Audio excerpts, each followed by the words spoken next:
Number one, the internet is the most powerful and pervasive platform on the planet. It does everything from deliver the world's knowledge to allow us to get a pizza delivered. It has changed our economy. It has changed the way we live each of our lives. But, second point, when we go to access the internet, the company that provides that service is typically a local monopoly. When we were doing our rulemaking, we found that 3/4 of American households had at most one choice when it came to high-speed broadband internet connectivity. And that leads to the third point. You've got a very important and crucial asset in the internet. The access to it is not competitive. Therefore, there needs to be rules.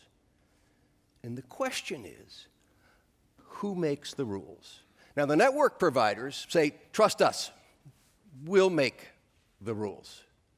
But I think what we'll find in the discussion tonight is that history does not substantiate that trust. You know, Michael was talking about the age of the internet. It's actually about 35 years old. And for the first 25 years, net neutrality reigned. Because we all remember the squeaky, screeching modems that you had to plug into your phone jack in your house to connect your computer to the telephone network to get to the internet. Well, that telephone network was a common carrier. And that meant that it had to take whoever came to it and deliver them to their destination. That's an important point that we'll talk a lot about tonight. This concept of common carrier, which says first come, first serve, non-discriminatory access. And it's only been in the last 8 or 10 years that this whole debate about net neutrality has developed, because when the new digital networks came along, those who owned those networks said, oh, wait a minute, this is different. This is different, and it needs to be regulated differently. And the FCC, under both Republican and Democratic administrations, tried to work its way through that. Let me give you an example. 2007, under a Republican FCC, Comcast decided to degrade the video coming in over the internet that competed with their cable service. The FCC said, no. The Republican FCC said, no.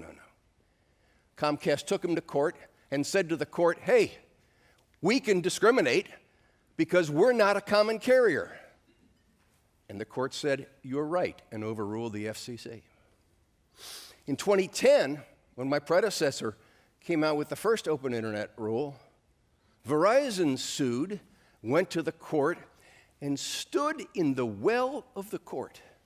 And the lawyer said to the judges, I have been instructed by my client that I may say that the reason why we are suing is we intend to discriminate. And there's the key issue in all of this.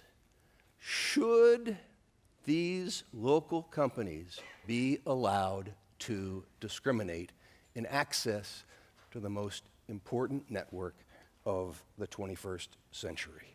I had the privilege, as John said, of chairing the FCC in 2015 when we said no. You should be a common carrier, and you should provide non-discriminatory access to anyone who wants to get to or from the internet. And that's what the debate is about tonight, because my worthy opponents want us to go back to the bad old days of discrimination. And what we need to be focusing on is a non-discriminatory equal access to the network.